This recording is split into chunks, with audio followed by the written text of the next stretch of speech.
professionals, nanay, tatay, anak, magulang, na katulad ko na nandito, na ang Atomy po ay kinabukasan, na ang Atomy po ay pangarap. I started Atomy po June 2016.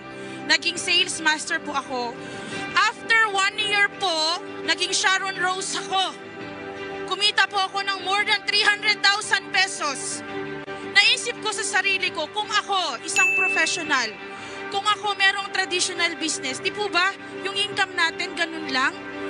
At hindi po dyan natatapos dahil sobra-sobra po ang pangarap ko para sa aking anak. Nung bata pa po, sobra-sobra yung kahirapan. Promise ko sa sarili ko, the main reason bakit hindi ako yung anak, kasi ayaw kong ma-experience ng anak ko yung kahirapan na dinanas ko noon. Kaya bibilisan ko maging imperial master dahil bibigyan ko ng maraming anak ang asawa ko. Gusto ko, pag 7 years old siya, kasama ko siya umaakyat, tinatanggap ng 45 million sa forklift. Gusto ko lahat ng hingin niya maibibigay ng isang mami na walang pagsihirap. Gusto ko lahat ng hilingin ng anak ko maibigay ko. Hindi katulad nung lumalaki ako na kahit ulam, napakahirap pong kunin. Kaya very important po yung life scenario.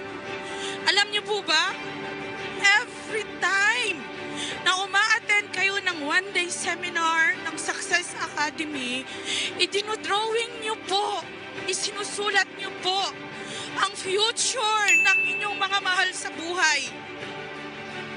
Sana maintindihan ng bawat magulang na nandito po na hindi ho natin kasalanan maging mahirap.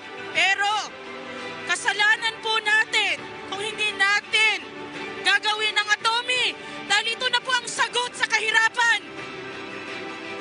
Ito po ang sagot sa social status natin. Ang tingin po ng ibang bansa sa atin, napakahirap natin. Di po ba? Pero pag lahat ng Pilipino naging imperial master, grabe po, matutugunan po natin ang kahirapan. Sana maintindihan ng bawat nanay, tatay, anak na gustong umangat po sa buhay na ang Atomy po ang sagot sa kahirapan nating lahat. Sana po maintindihan ninyo na ang Atomy po ang tool para po sa ating success. Maraming salamat po. Make Imperio! Make Imperio! Make Imperio!